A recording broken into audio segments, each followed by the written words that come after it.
오늘은 이사야서 43장 1절 이하에 있는 말씀을 통해서 새해 주시는 말씀이란 제목으로 여러분과 은혜를 나누기를 원합니다.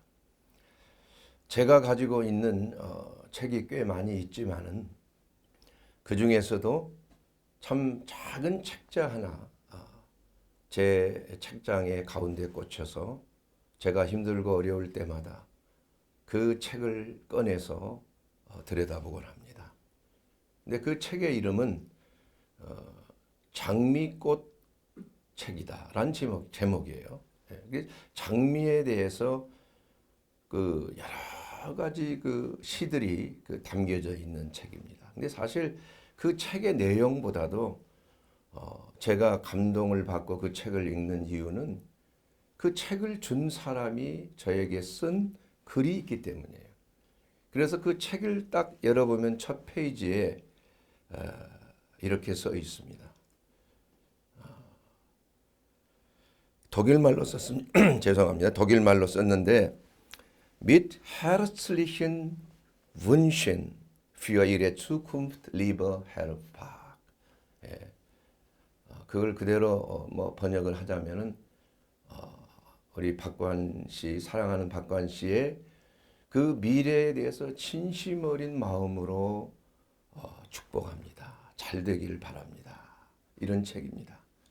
그리고 나서 맨 마지막 또 페이지에 뭐라고 써 있냐 하면은 그것도 독일말로 써 있어요. 제가 좀 읽겠습니다. Die Welt ist voller Gelegenheit zum Leben. Lieben입니다. Lieben. 이건 키에르케고르라고 하는 덴마크의 그 철학자가 쓴 명언입니다. 그래서 The world is full of chance to love. 뭐 이렇게 번역할 수가 있겠습니다. 이 세상은 우리가 사랑을 행하기에 아주 그 기회가 너무나 많다는 것입니다. 충만하다는 거예요. 그 말이 참 저에게는 제 일생 동안 당시에는 제가 20대 한 중반 정도 되는 의학도 했는데 그 대학병원에서 실습에 나가서 그 많은 환자들을 대하는 가운데 그때 입원했던 한 60대 정도 되는 부인인 것 같아요. 아주 참 아주 총명하게 생긴 부인인데 그분이 약 3주 동안 그 날짜까지도 기록을 했네요. 이름 프리다 카트만 해놓고 81년 3월 4일에서 21일까지 병원에 입원하면서 제가 의과대학생으로 실습생으로서 아마 몇 가지 얘기를 나누면서 계속 저를 주시해 줬던 것 같아요. 그리고 나서 젊은 저 청년이 그 동방에서 한국이라고 하는 남한이라고 하는 작은 나라에서 온 청년이 독일까지 와서 왜 왔을까? 그래서 관심을 가지고 이렇게 주시를 하다가 이제 퇴원을 하면서 이 책을 저에게 주고 간 것이. 근데 얼마나 참 감동이 오는지 이 세상은 사랑을 행하기에 너무나 많은 기회가 있습니다. 이 말 한마디 그리고 당신의 미래를 제가 진심으로 축복하고 또 기도하겠습니다. 이러한 내용의 그 글을 받았을 때 저에게는 얼마나 큰 격려와 힘이 되는 줄 몰랐습니다. 그래서 저는 지금까지도 그 책을 늘 펴놓고 때로는 그 내용을 읽으면서 또 하나님 앞에 기도하면서 오늘 이 새해 말씀을 주신 하나님께서 다시 한번 그때의 그 일을 상기하게 하면서 하나님은 오늘도 박관이 너에게 또 우리 사랑하는 우리 성도 각자에게 이 말씀을 주너라. 이렇게 하면서 이사야서 43장 1절에 있는 그 말씀으로 시작을 하고 있는 것입니다. 야곱아, 너를 창조하신 여호와께서 지금 말씀하시느니라. 이스라엘아, 너의 지으신 이가 말씀하시느니라. 우리 하나님께서 우리에게 개인적으로 말씀하신다 이겁니다. 새해 첫날 첫 주일에 우리에게 주신 하나님의 그 말씀이 무엇인가? 여러분 설레지 않습니까? 야곱에게 주신 말씀, 바로 이스라엘에게 주신 말씀, 바로 영적인 이스라엘이라고 하는 우리 크리스찬들에게 주시는, 또 개인적인 야곱에게, 과거에 참 사기꾼과 같은 그 이름 자체가 그런 말이, 남을 속이는 자인데 그러한 삶을 살았던, 세상에 속해서 마귀의 노예와 같은 삶을 살았던 야곱이 야복 강가에서 천사와 겨루어 환도뼈가 부러진 후에 하나님께서는 그에게 이스라엘이라는 그 이름을 바꿔주셨어요. 사기꾼에서 이스라엘, 하나님이 너를 다스리신다, 이런 말인 것입니다. 그 하나님께서 어떻게 우리를 다스리고 계신가? 바로 우리에게 개인적으로 하나님을, 우리를 부르시고 내가 너를 지명하여 불렀나니 너는 내 것이다, 이렇게 말씀하고 있는 것입니다. 하나님은 우리의 이름을 불러서 호출하고 있다. 여러분 각자의 이름, 여러분의 모든 형편과 처지를 아시고 만세 전부터 우리를 택정하시고 모태에서 전부터 우리를 예정하신 하나님께서 우리를 부르신다는 것입니다. 또 부르셨을 뿐만이 아니라 우리에게 말씀하시는 하나님이 되셨다, 이겁니다.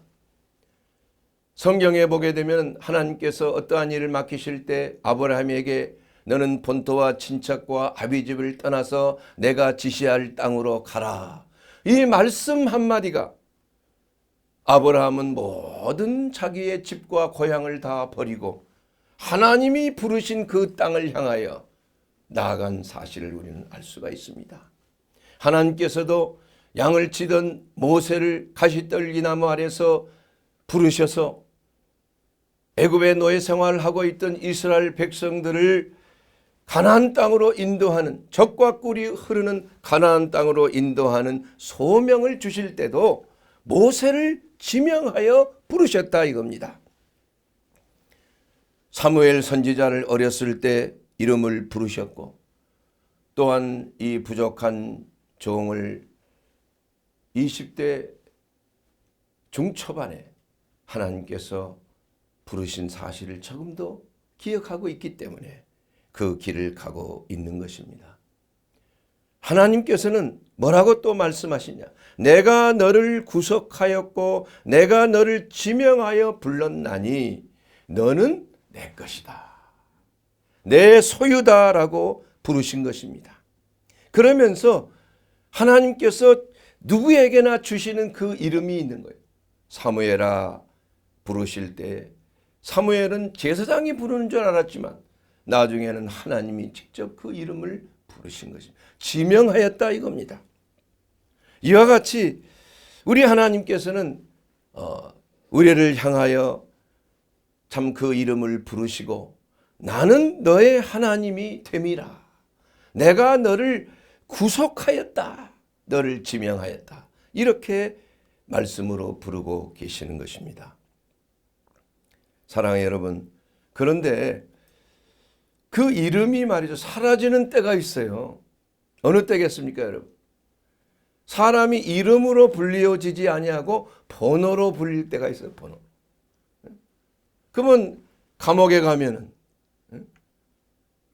이름을 전혀 부르지, 감옥에 들어가는 순간부터 뭐 6045번 예를 들자면 예 하고 나와야 되죠. 그러니까 이름이 사라져버린 거예요, 이름이. 그래서 이 죄라는 것은 이게 이제 판사가 이제는 실형을 딱 선고하게 되면은 그때부터 선거권도 사라지는 겁니다. 근데 그 사람으로서, 민주 시민으로서 행할 수 있는 권리가 박탈이 되는 거예요, 박탈이. 이래서 이 죄라는 것은 세상 속에서도 자기의 이름도 불려지지 아니하고 자기의 민주 시민의 권리도 박탈당하는 그러한 참 엄청난 피해를 보게 되는 것입니다. 이와 같이 우리가 우리가 하나님 앞에 범죄했을 때 우리 스스로 하나님과의 그 관계를 끊는 그러한 결과를 가져오게 돼요. 하나님을 바라보고 세상을 바라볼 때, 하나님을 바라보지 아니하고 세상을 바라볼 때 하나님의 그 권위 아래에 있는 그 능력이 상실되는 것입니다.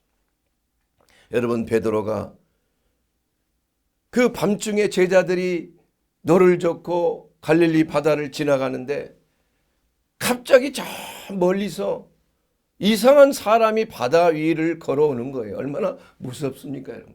유령이구나. 근데 가까이 와서 보니까 주님이세요. 예수님이세요. 예수님이 밤이 맞도록 기도하시고 제자들을 먼저 보내신 후에 예수님께서 바다 위를 걸어서 가시는 겁니다. 초자연적인 역사죠. 그래서 베드로는 정말 우리 주님이시다 하고 주님이여 나도 주님과 함께 걷게 하옵소서 이렇게 주님 앞에 간구했을 때 주님이 자 오너라 이렇게 말씀 떨어지자마자 그냥 그 바다 위로 그냥 첨벙 들어가는데 희한한 기적이 일어난 거 아니에요. 주님을 바라보고 걸으니까 물 위를 걷는 그러한 기적이 나타난 것이에요. 그런데 한참을 걸어다 보니까 바람이 불기 시작합니다. 마음속에 두려워지는 거예요. 혹시나 바람이 불어서 파도가 불어서 나를 삼키면 어떡할까? 바다를 바라보는 순간에 세상을 바라보는 순간에 여러 가지 환난과 역경을 바라보는 순간에 그만 주님의 능력이 상실되고 그 불신 세상을 바라보고 주님을 바라보지 않을 때 나타나는 그러한 역사는 뭐냐? 그 능력이 상실되는 거예요. 그리고 바다에 빠지기 시작하는 거죠. 죽게 생겼습니다.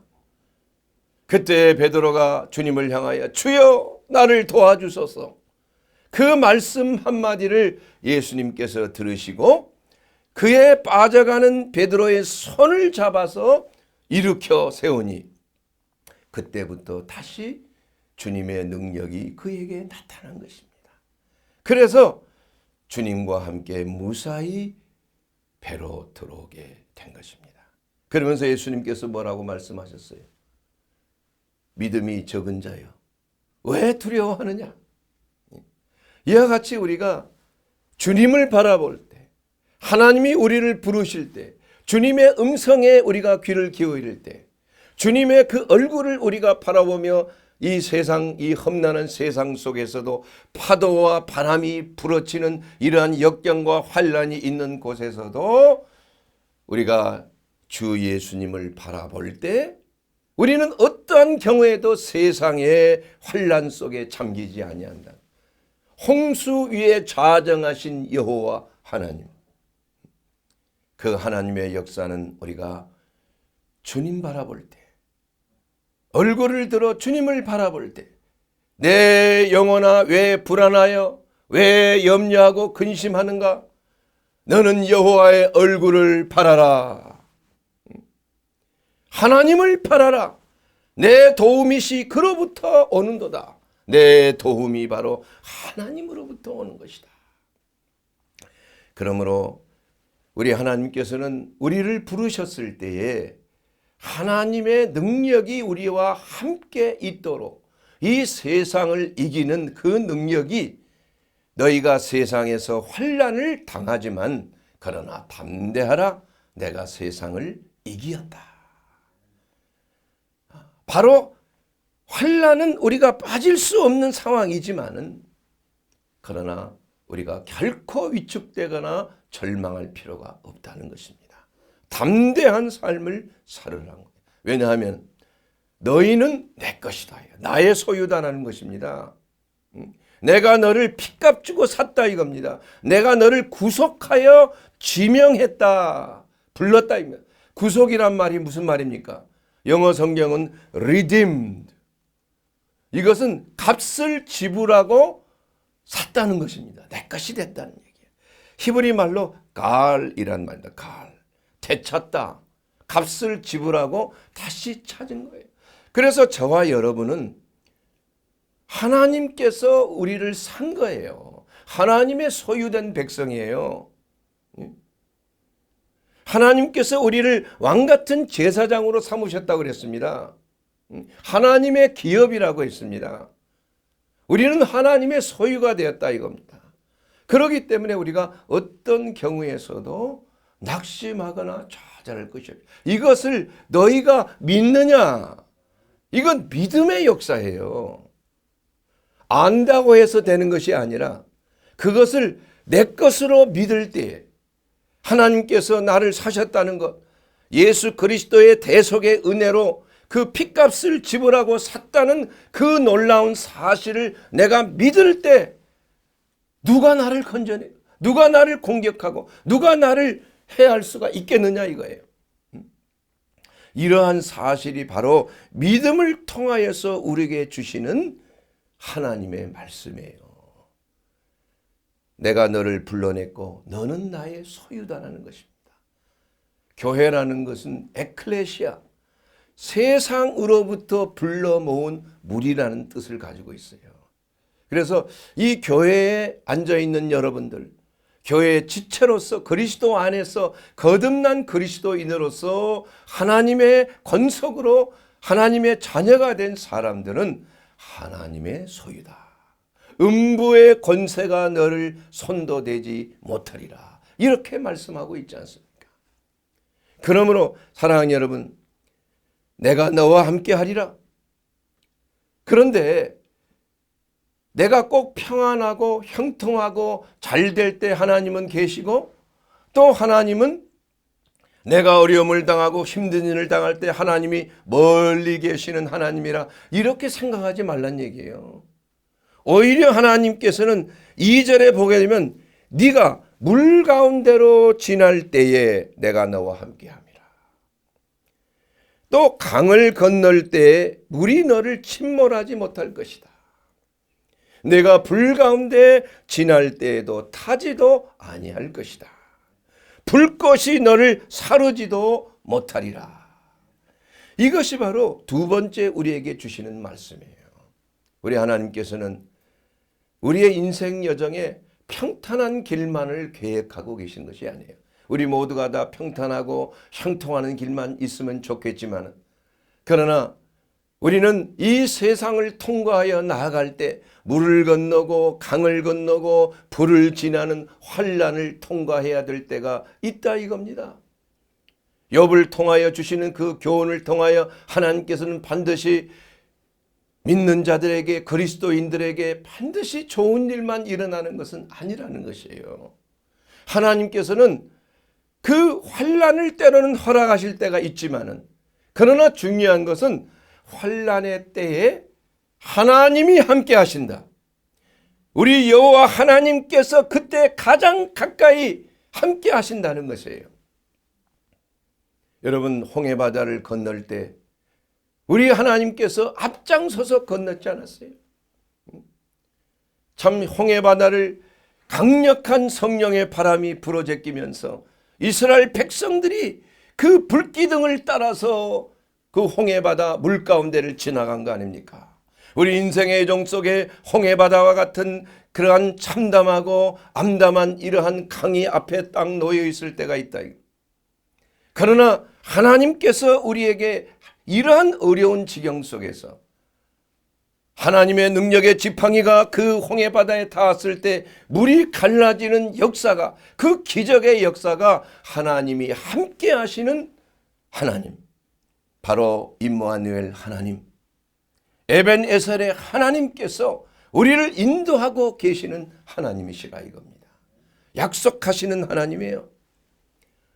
여러분, 하나님 앞에 예배가 금지되어 있는데 그럼에도 불구하고 왕의 조서가 나와서 누구든지 하나님께 예배드리는 자들은 다 풀무불에 들어가리라. 예배드리다 풀무불 속에 던져진 사드락과 메삭과 아벳느고, 결국은 그들은 풀무불에 던져졌지만은, 그러나 그 풀무불 속에서 타져 죽는 게 아니라 그 속에 한 사람이 더 들어있어. 네 사람이 있는데 그 한 사람은 인자와 같은 사람이다. 바로 성육신하기 이전에 인자이신 예수 그리스도께서 그들과 함께 하셨습니다. 그리고 그들이 불못불에 죽지 않고 나오자 그들은 머리털 하나 그을림이 없는 놀라운 기적을 경험했지 않습니까? 다니엘이 사자의 굴에 던져졌지만 사자의 입을 봉하신 하나님 아니겠습니까? 이것은 바로 하나님이 그 환난 때, 어려울 때 함께 하신다는 그런 놀라운 약속의 말씀이라 이거예요. 그래서 우리가 예수를 믿는다고 해서, 그리스도인이 되었다고 해서 우리에게 환난이 면제되는 것은 아니라는 거예요. 오히려 어떤 면에서는 마귀가 더 공격할 수도 있는 것입니다.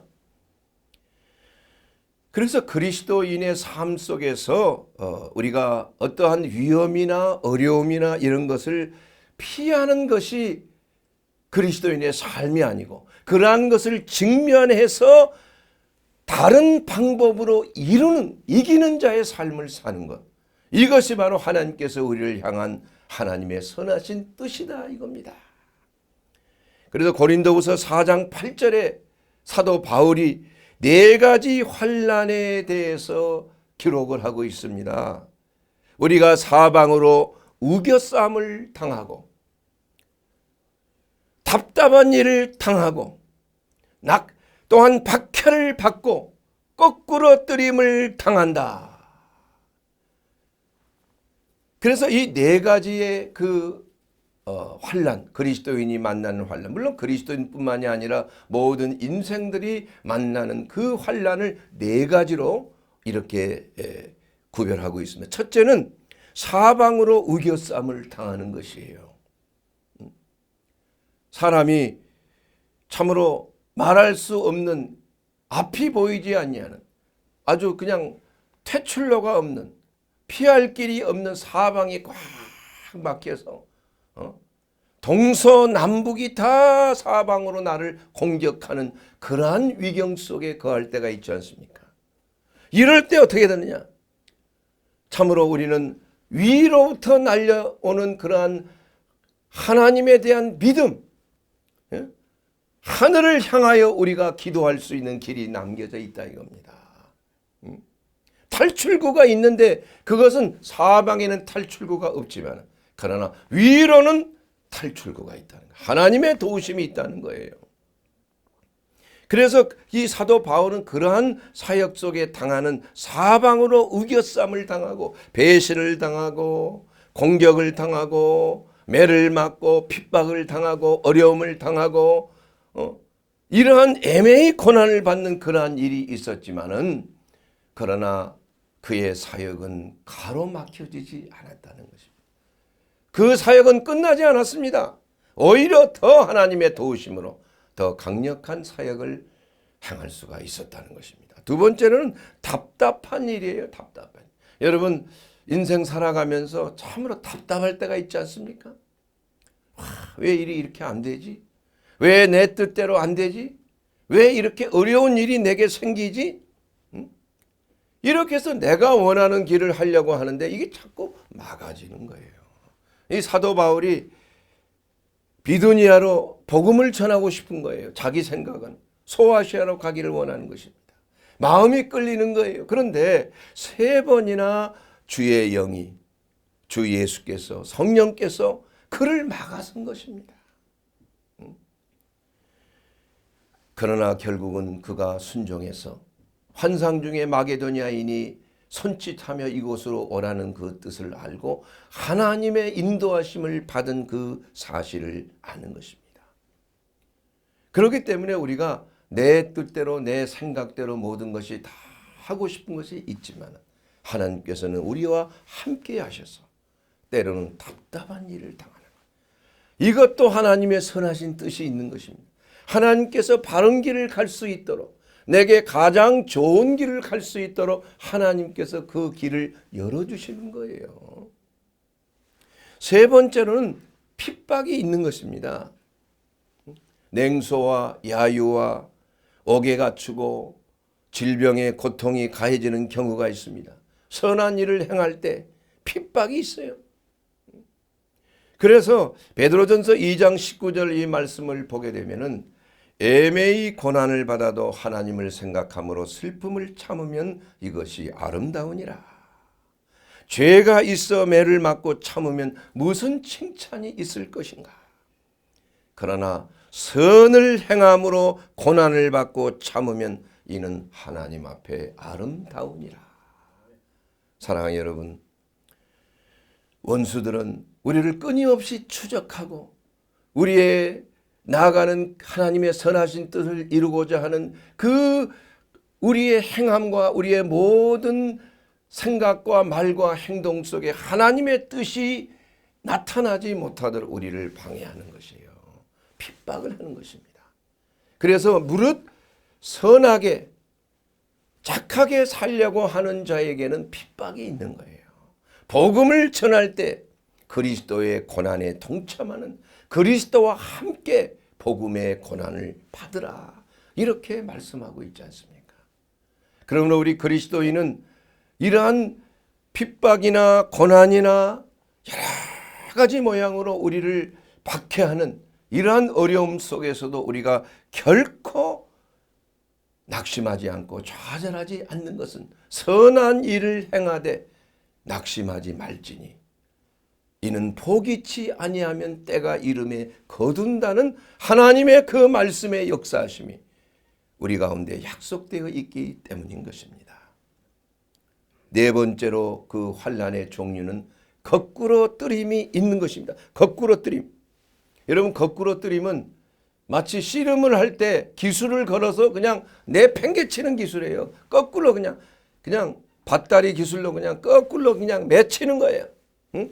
이와 같이 이 거꾸로 뜨림을 당한다는 것을 망한다는 것을 말하는 거예요. 멸망을 당하고 죽기까지 한다는 의미가 내포되어 있는 것입니다.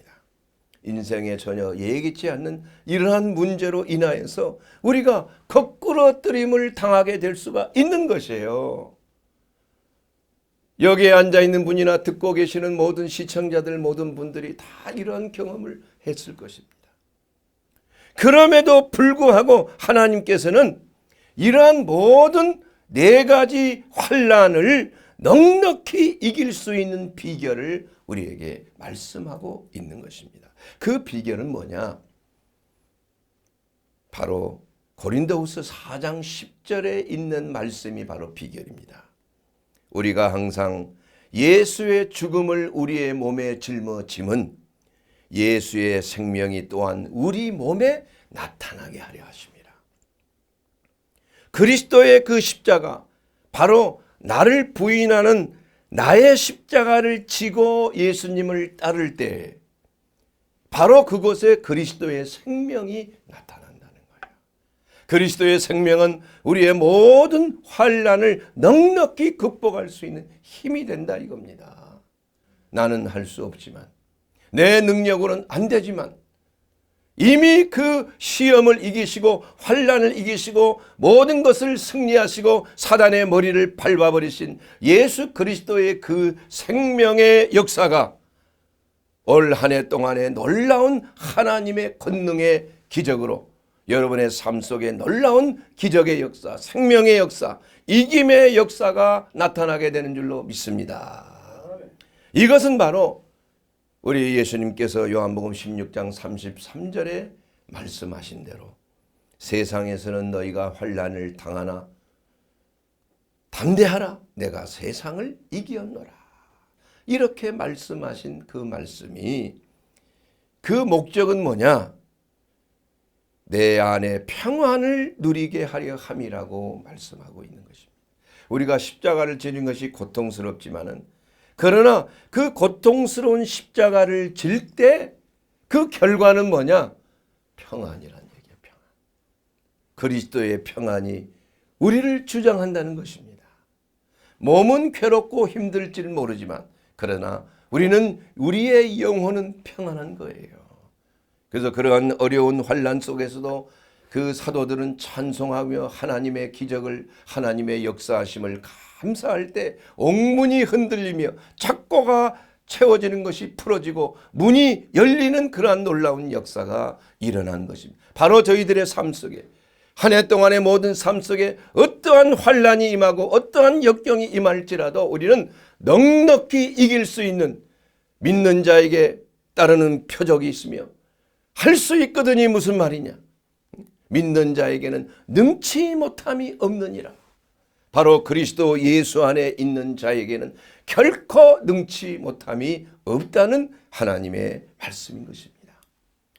그러므로 사랑하는 여러분, 오늘 2021년 이제 한 해가 밝고 우리가 이 새해 첫 주일날 주시는 하나님의 말씀은 어떠한 환난과 역경이 있을지라도 물을 통과하고 강을 건너며 불 가운데 건너갈지라도 지나갈지라도 내가 너와 함께 함이니라.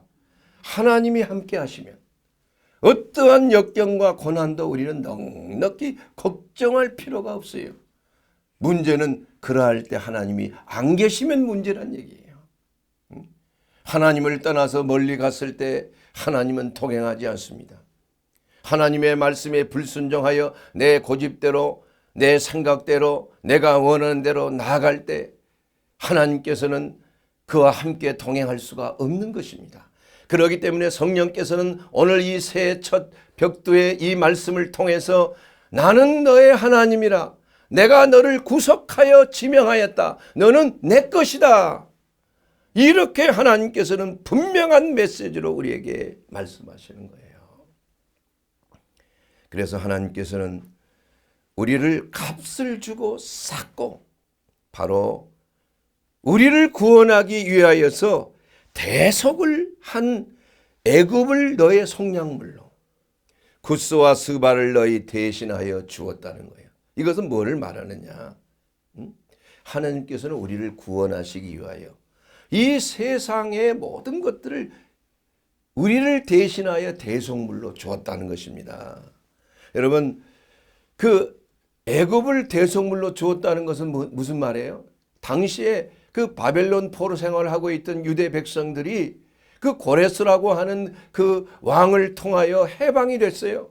그런데 하나님께서 어떻게 해서 고레스의 마음을 움직이셨는가? 바로 고레스 왕이 애굽을 정복하도록 하셨다 이거예요. 그래서 그 애굽을 정복하여 참으로 그의 마음속에 감동을 줬어요. 그래서 유대인들을 풀어주고자 하는 마음을 주신 거예요. 그것은 다시 말하면 애굽이 뭐예요? 희생제물이 된 거예요. 하나님의 백성을 살리기 위해서 하나님을 대적하는 애굽이, 세상에 대적인 그 애굽이, 세상의 그 모형인 애굽이 그 하나님의 백성들의 속량물이 됐다. 그리고 구스와 그 스바, 구스와 스바가 너를 대신하여 주었노라. 구스와 스바는 바로 애굽인들을 상징하는 것입니다. 사람이 유대인들을 구하기 위해서 바벨론 포로 생활에서 해방되기 위하여서 사람을 희생시켰어요. 이것은 참 어떻게 보면 하나님이 너무 편애하시나? 하나님은 편애하십니다. 하나님은 우리 인간이 생각할 때 누구나 다 공평하게 다 보시는 게 아니에요. 여러분, 그거 절대 착각하시면 안 됩니다. 하나님은 공의로우신 하나님이에요. 죄에 대한 것은 죄값을 반드시 물으시는 거예요. 그리고 공에 대해서는 그 공에 대해 반드시 상을 주시는 하나님이시라는 것입니다. 그래서 하나님이 보시기에 가장 사악한 죄악은 뭐냐? 하나님을 믿지 아니하는 죄악이에요. 하나님을 바라보지 않는 것입니다. 하나님을 대적하는 것이에요. 거기에 따르는 분명한 하나님의 심판이 있다는 그 사실을 우리는 오늘 이 성경 말씀을 통하여 우리는 확실하게 알 수가 있는 것입니다. 하나님은 사랑하는 자를 구속하시기 위하여서 나라를 희생시키기도 하시고 또한 사람을 희생시키기도 하시는 것이에요. 여러분, 평화라는 것은 무엇을 말합니까? 적이 있는 동안까지는 평안할 수가 없는 거예요. 우리가 남북한이 서로 이게 평화하자, 그래서 휴전한 거 아니에요? 그러나 그 휴전하고 있는 동안에는 여전히 적대감을 가지고 끊임없는 서로 간에 공격이 있고 서로 간에 알력이 있고 피해가 있는 것이에요. 그럼 언제 진정한 평화가 옵니까? 둘 중에 하나는 깨져야 되는 거예요. 남한이 지게 되면 북한의 어떤 그 정권이 남한을 완전히 제압을 하게 되면 북한이 하나의 나라가 되는 거예요. 조선민주주의 공화국이 된 거 아니에요. 그러면 전쟁이 사라지겠죠. 거꾸로 남한에서 북한을 점령하고 그 힘으로 밀어붙여서 점령을 하게 되면 대한민국이 되는 거예요. 그렇게 되면 평화가 오는 것입니다, 여러분. 이와 같이 진정한 평화라는 것은 전쟁을 통해서 오는 것입니다. 능력의 대결을 통해서만이 가능한 것이에요. 겉으로 평화협정에서 되는 게 아니에요. 영국과 독일이 전쟁하기 전에 영국의 총리가 말해요. 히틀러와 밀담을 해가지고 이제 우리 서로 간에 평화합시다. 어떻게 하든지 전쟁하지 맙시다 하고 평화협정서를 가지고 손을 흔들면서 공항에서 비행기에 내릴 때 영국 국민이여 이제는 안심하소서. 우리에게는 이제는 편안히 발 뻗고 잠을 잘 수 있게 되었습니다. 그리고 나서 몇 달 후에 전쟁이 났어요. 몇 달 후에. 이것이 바로 예수 그리스도께서 이 땅에 오신 그 목적이 뭐냐? 내가 너희에게 평화를 주러 온 것이 아니에요. 싸움을 주러 왔다고 그랬어요. 그 싸움은 어떤 싸움이에요? 믿음의 싸움이에요. 영적인 싸움입니다. 집안에서 시어머니와 며느리가 싸우고 자식과 아버지가 싸우고 이것은 가정뿐만이 아니라 직장에서도 마찬가지요. 어떤 곳에든지 그 싸움이라는 것이 있다. 그 싸움의 그 내용은 뭐냐? 결국은 평화를 얻기 위한 쟁투란 얘기예요. 평화를. 그렇기 때문에 예수님께서는 이 땅에 오셔서 전쟁을 선포하며 영적 전쟁을 선포하여서 첫 번째 이기신 것이 바로 마귀의 머리를 밟으신 거 아니에요. 십자가에서. 그리고 나서 이제는 마지막 전쟁이 남아있는데 그것은 우리를 통하여 마귀의 일을 멸하시는 마지막 접전이 있게 되는 이게 영적인 전쟁이에요. 그래서 우리의 싸울 것은 혈과 육에 대한 것이 아니에요. 공중의 권세 잡은 악한 영들에 대함이라고 분명히 말씀하고 있어요. 그래서 우리는 마귀를 대적하기 위해서 하나님의 전신갑주를 입으라고 그랬어요. 이것이 바로 진정한 평화가 우리의 삶 속에 일어날 수 있는 궁극적인 그러한 방법이다. 사랑하는 여러분, 영적 싸움을 싸우기를 포기하는 자는 이미 마귀에게 지는 것이에요. 마귀를 대적할 때 우리에게 마귀가 도망가는 것입니다.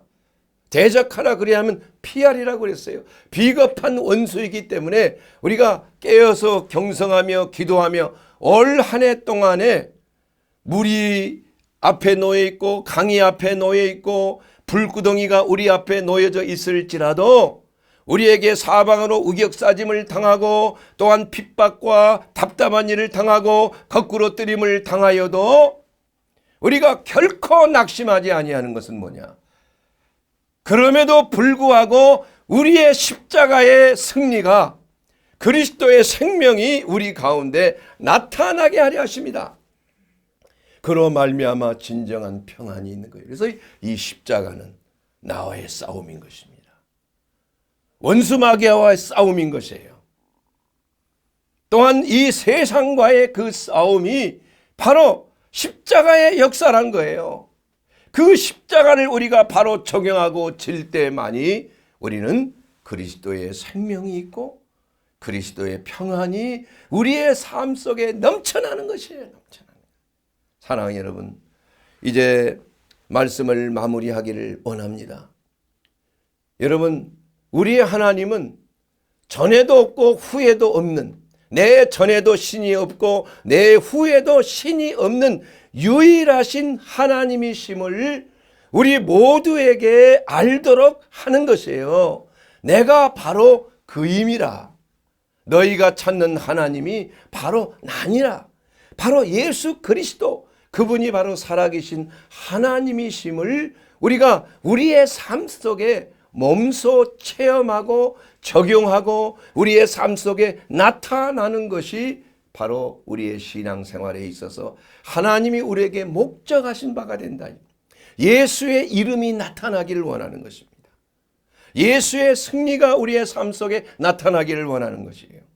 예수의 능력이 우리의 삶 속에 나타나서 그 십자가의 능력으로 말미암아 여러분의 한 해 동안의 삶이 그러한 어려움에도 불구하고 환난에도 불구하고 넉넉히 그 환난을 담대하게 이길 수 있는 그 생명의 역사가 바로 그리스도 안에 있음을 우리는 알아야 된다는 것입니다.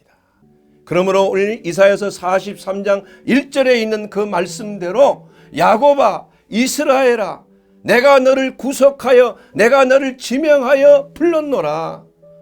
내가 말씀하노라. 너는 내 것이라. 우리는 하나님의 소유입니다. 우리는 어찌할 수 없습니다. 우리 하나님의 손 안에 하나님 안에서 우리는 한 해 동안에 핍박이나 박해나 거꾸로 뜨림을 당하거나 우겨쌈을 당하거나 답답한 일을 당할지라도 예수 그리스도의 생명 안에서 우리가 모든 것을 이길 수 있다. 이것이 바로 오늘 새해 첫날에 주신 하나님의 말씀입니다. 사랑하는 여러분, 한 해 동안에 이 말씀 꼭 붙들고 여러분은 하나님의 소유가 됨을 분명하게 믿고 그리스도 안에서 참으로 하나님의 영광과 찬송이 된 거룩한 성도의 삶이 되시기를 주의 이름으로 축원합니다. 아멘.